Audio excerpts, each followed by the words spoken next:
I grew up in the Bronx and with four brothers, mom and dad, um,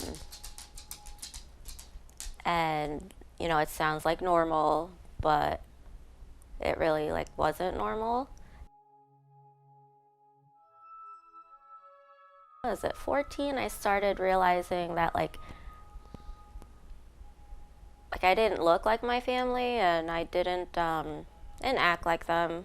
Around age 16, I think that's when I wanted to get a job because my home life wasn't that good, wasn't that great. So I wanted to go make my own money, become more independent. One of the things you need to get a job is your Social Security. So I went and asked my mom for my Social Security, and she said, "Oh, you don't have one." That's when I started putting the pieces together that I didn't have any papers. But that was just like the very tip of the iceberg of everything else that I was going to find out. There was something going on where it was like a protest where all the illegal immigrants were protesting and they took a day off of work so America can see like what life would be like without these people who actually like contribute to our economy and society and whatnot. And she made a comment about, yeah, that's you, that's why I didn't, like that day I didn't go to school. And she was like, yeah, that's you, that's why I didn't let you go to school today.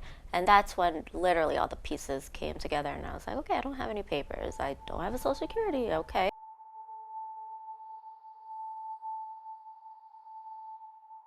So in my family, my brothers would always make fun of me because they were all American citizens.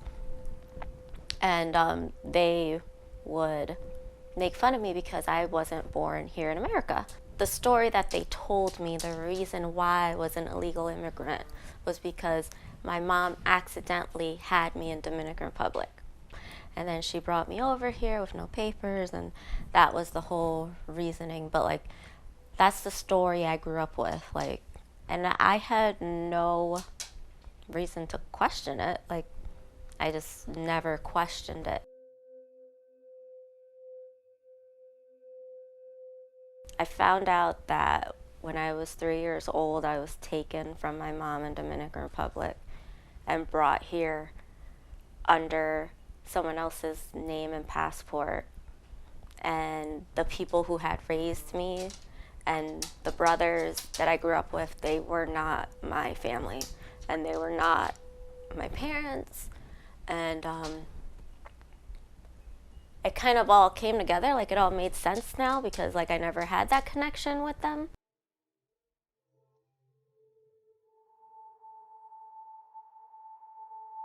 One day, I don't know, I was at home, I just decided, I don't know, called her. And she answered, and first she didn't believe it was me.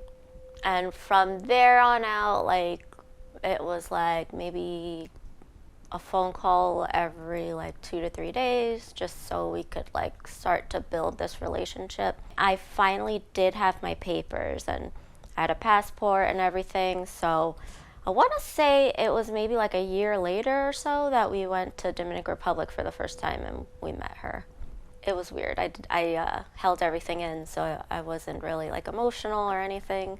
It was just like, okay, this is just another chapter in my life that I have to go through. And I didn't feel the impact of the whole situation until she took me to the place where I was born. Like, I have a picture of it, like I'll give it to you. It's like this green little shack. Like when it makes me think, like, when people here say they're poor and they live in a trailer or whatever, like being poor in Dominican Republic is way different. It's like you're literally in a shack with no floor, like it's dirt. And my mother's aunt still lived there. So we went in there And we were talking to her. She was so sweet, the sweetest old lady ever. I was like, okay, so this is the house where I was born. And she's like, no, honey, you weren't born in this house. You were born in a 1-bedroom shack behind the house. Like, it was even like worse. And in that moment, that's when I think we had been in DR for like maybe 3 days or so, and I hadn't expressed like any emotions at all. And in that moment, that's when I broke down. And thank God I had sunglasses on and everything, because it was so emotional. Given everything you've been through, would you change anything? No. I wouldn't change anything. If you asked me this question like before I had kids and everything, I'd probably say, yeah, I wish I didn't go through all that. But no. Even though I went through all that, it made me who I am. It made me a stronger person. And I live my life for my children. If I didn't like go through all of that, would I still be so present with my kids? Would I still be volunteering for all of their stuff so I can be there for them? Would I still be like on top of everything and make sure that they don't need to struggle, they don't need to ask for anything, they don't need to worry about where their food is going to come from? I don't think I would be the same person. So I feel like the universe always has a plan for us, and I feel like I needed all of that, even though it sucked. And but it's part of my story, but it's not like the entire thing.